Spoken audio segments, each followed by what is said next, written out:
মঙ্গলবার কল্যাণীতে নদিয়া, হুগলি ও উত্তর চব্বিশ পরগনা এই তিন জেলার সাংসদ, বিধায়ক ও প্রশাসনিক আধিকারিকদের নিয়ে একটি বড়সড় পর্যালোচনা বৈঠকে বসেছিলেন মুখ্যমন্ত্রী শুভেন্দু অধিকারী।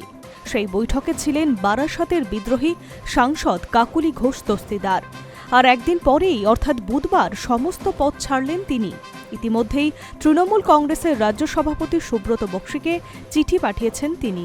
গত 15ই মে কলকাতা লোকসভার কংগ্রেসের সংসদীয় দলের মুখ্য সচেতক পদ থেকে সরানো হয় বারাসতের সাংসদ কাকলিকে। বদলে সেই পদে আসেন শ্রীরামপুরের সাংসদ কল্যাণ বন্দ্যোপাধ্যায়। 14 তারিখ বৃহস্পতিবার কালীঘাটে সাংসদদের নিয়ে বৈঠকের পর এই সিদ্ধান্ত নেন তৃণমূল নেত্রী মমতা বন্দ্যোপাধ্যায়।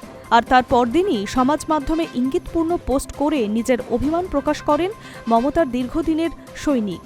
কয়েকদিন আগে বারাসতের সংসদীয় জেলা তৃণমূলের সভাপতি পদ থেকে ইস্তফা দিয়েছিলেন। পরে মহিলা তৃণমূলের শীর্ষ পদও ছেড়েছিলেন কাকুলি।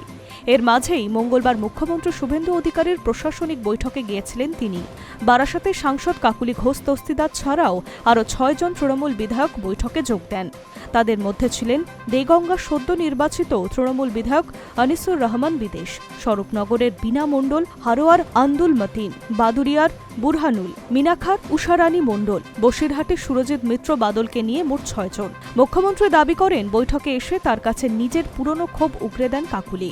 অতীতে তৃণমূলের জামানার প্রশাসনিক বৈঠকগুলিতে তাকে কখনো মন খুলে বলা বা মতামত জানানোর সুযোগ দেওয়া হয়নি বলে মুখ্যমন্ত্রীর কাছে অনুযোগ করেন বারাসতের সাংসদ।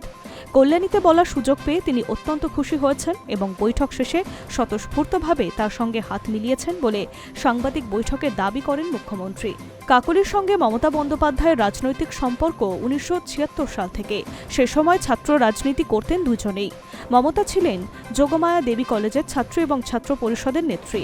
অন্যদিকে কাকুলি কলকাতা মেডিকেল কলেজের ছাত্র রাজনীতির সঙ্গে যুক্ত ছিলেন। পরে 1984 সালে মমতার রাজনৈতিক উত্থানের সময় তার পাশে ছিলেন তিনি। গত বছর আগস্টে সংসদীয় দলের মুখ্য সচেতক পদ থেকে সরে দাঁড়িয়েছিলেন কল্যাণ বন্দ্যোপাধ্যায়। এরপরই সেই দায়িত্ব দেওয়া হয়েছিল কাকুলিকে। কিন্তু বিধানসভা ভোটে তৃণমূলের ভরাডুবির পর দলীয় সংগঠনে একাধিক পরিবর্তনের ইঙ্গিত মিলেছে। রাজনৈতিক মহলের একাংশের মতে কঠিন সময়ে দলের হয়ে আক্রমণাত্মক ভূমিকা নেওয়ার কারণে কল্যাণকে গুরুত্বপূর্ণ পদে ফিরিয়ে আনা হয়, যা মোটেও ভালোভাবে নেননি Kakoli Ghosh Dastidar. Hi news network.